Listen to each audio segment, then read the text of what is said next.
this segment on emerging companies, we have Joe Bertolone, who is the CEO of DEQ Systems. And Joe, even though he's a young fella, has a fairly extensive background in the gaming industry. And before we talk about DEQ, Joe, tell us your background. Sure. Thank you very much for having me, Frank. I started my career as an accountant, actually, and then worked for various high-tech companies, Cisco Systems and Verifone Corporation down in Silicon Valley. I moved into gaming a little later in my career, and in a somewhat unusual way, in that I became a regulator for the Nevada Gaming Control Board. I was the chief technology officer there, the chief of the lab, and got a chance to look at all the technology that was coming through the state and obviously approving it. And from there I went to various gaming companies, Walker Digital Gaming, and moved on to William Hill from there, and most recently a company called Leap Forward Gaming, where I got reintroduced to DEQ, and now the CEO of DEQ. So great. And you've been on the job 60 days. 60 days. So tell us about DEQ, and what do you, how's it doing now, and what's your plan for the future? DEQ is it's a great story. It's a company that's been around for over 10 years in the gaming industry. We've had over the last 7 to 8 years built a great customer base with table game content products as well as our progressive systems. We have really two lines of businesses. Again, content with our leading, industry-leading Easy Baccarat product, and then we also have our progressive systems that allow us to go in and help operators drive revenue by linking properties together in multi-property scenarios, as well as being able to offer progressive solutions for the gaming floor. The company right now is in a great position. We've come out with some new products, upgraded our products this year for the first time in several years, so we're really excited about that. What we're really focused on now is taking that fantastic customer base that we built of Tier 1 customers throughout the world, global company, and really entering into the player engagement stage, where we're offering products and solutions where we're engaging the player with visual displays on the tabletop as well as in the pit with larger screens, so the players understand what the products are. They can see and engage with our tabletop solutions in a more active way. So we're excited about that future for the company. In a way, DEQ is part of the revolution of the table game pit. Slot machines went through their revolution, becoming more than just three-wheeled slots, and now table games are not just green felt anymore, but you've got progressives, and you've got side bets, and you've got bonuses, and DEQ's been central to that.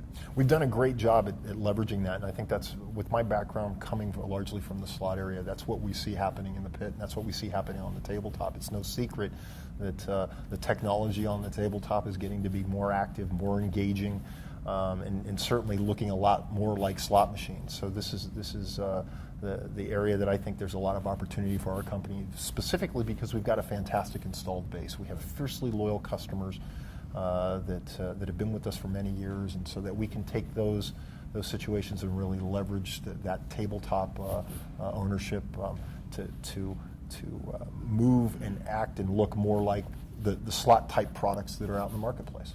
And even though you're a small company, you have some really big business partners. We do. We're very fortunate, and the folks that came before me obviously worked very hard to make that happen. And so, doing business with the Las Vegas Sands, the Wynn Macau. Our Macau story is fantastic. We're at some of the largest customers in North America. We have the largest market share in the card rooms in California, so that does a great deal of business for us. So we're really proud of that. And one of the reasons that we've had so much success in those areas is because the customers, again, our product works. We have great service. We're very proud of that. It's just a solid revenue-driving product, and that allows us to do business with those large customers. Not many years ago, table games were considered the dying part of the casino, and wherever you can put a slot machine, you put a slot machine. And then there was this reversal, and now you see younger people partying at the table games, and maybe part of that is because of this revolution that it's not just the green felt anymore, that it is the new games, the Carnival Games, some people call them. Yep. and also that it's a game with more bells and whistles and options than before. How do you see that playing out? Are table games going to continue to be a growing part of the casino floor? Are they about at maximum, do you think? Well, certainly we hope so. And clearly, obviously, the Asian markets have really driven the growth and potentially the interest. And so what we see happening, obviously, in the marketplace is that as China continues to grow, as disposable incomes in China allow the Chinese population to travel to North America and to travel to Europe, they're still looking for this type of engagement, which they enjoy. So as I talk to casino operators around the world, what they're telling me is that they're saying that their gameplay is going up because of the Asian markets are being driven by it, because of the disposable wealth that's being transferred throughout the world in China. So I certainly hope that tables remain a part of it.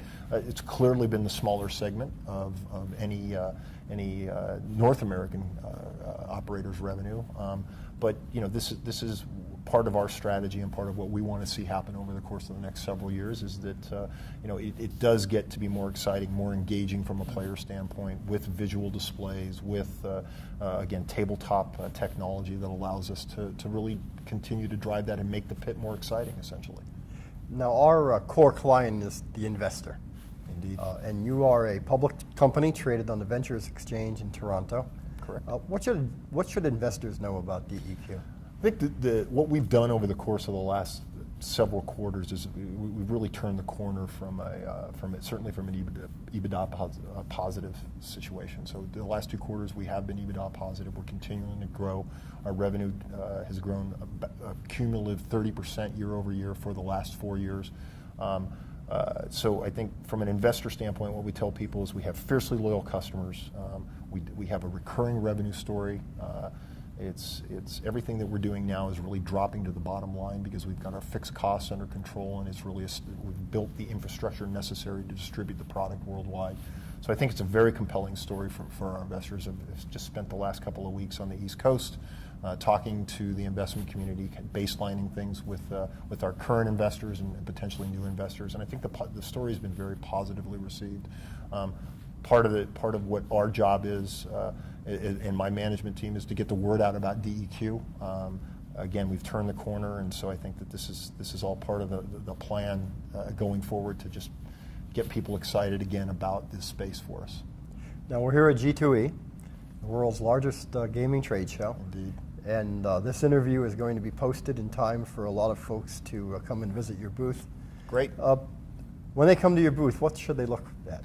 So I think what they're going to see in our booth from a product standpoint is, for the first time in several years, we've had the opportunity to upgrade our products.